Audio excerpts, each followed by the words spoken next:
ቀስ ቀስ ቀስ አብርሃም እንዴ ምንድን ነው? ቀስ በል እንጂ ወባ የያዘው ይመስላል ሲያንቀጠቅጠው በል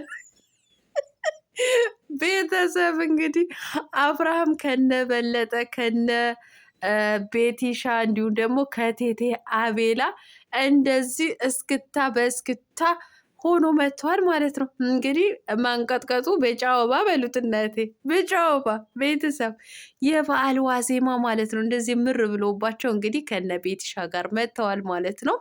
ሩታዬ እንግዲህ የለችም፣ የልዑልዬ እናት ማለት ነው። ያው እንደምታውቁት ሩታዬ አራስ ናት። እንዲሁም ደግሞ አዲስ ነው ቤቷን የገባችው ማለት ነው። ከልዑልዬ ጋር እንግዲህ ቤት ላይ ነው የምትገኘው ማለት ነው። የልጅ እናት እንግዲህ ቤት ላይ ነው የምትቀመጠው ማለት ነው። ከወለደች በኋላ ብዙም ወጣ ወጣ የለም። እንግዲህ ጋሽ አብርሃም እንደምታዩት ከቤቲሻ ጋር ከቤቲሻና ከነ ጽጌ ከነ እቴቴ አቤላ እንደዚህ የባል ምሽት ነው ምንድን ነው የሚባለው? መዝናኛ ምንድን ነው የሚባለው? አላቅም። እኔ እውቀቱ ስለሌለኝ እንደዚህ አይነት ቦታ ላይ አላቅም። ብቻ እንግዲህ ጭፈራ እየጨፈሩ ይገኛሉ ማለት ነው። አብርሃም ሲያስነካው በሉት በእንትና በይሁኔ በላዩ ዘፈን ማለት ነው የገና ጥምቀቱ ምናምን የሚለውን ዘፈኑ ማለት ነው።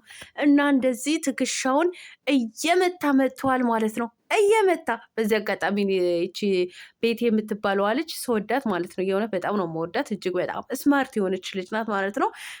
ጽጌና ጋሽ ዳኒ እንግዲህ ግብ ግብ በሚያያዙ ሰዓት አንደኛ ተዋናይ ነበረች።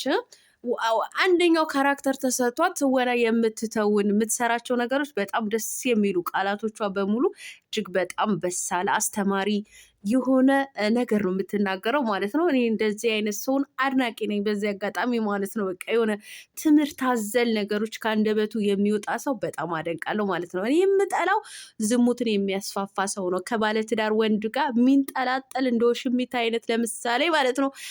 እንደዚህ አይነት ሰው ጠላለሁ። እናንተ ዛሬም ላይ ከአብርሃም ጋር እኮ ውሽሚት የለችም። ውሽሚት የለችም እኮ ጠፍታለች። ድርግም ብላ ነው የጠፋችው። ቤተሰብ የት ሄዳ ይሆን? አቤላ እንግዲህ እሷንም ሳያስከትል ብቻውን እንግዲህ ወባ እንደያዘው ይንቀጠቀጣል ከአብርሃም ጋር ቁጭ ብሎ ማለት ነው። ቤተሰብ እየተንቀጠቀጡላችሁ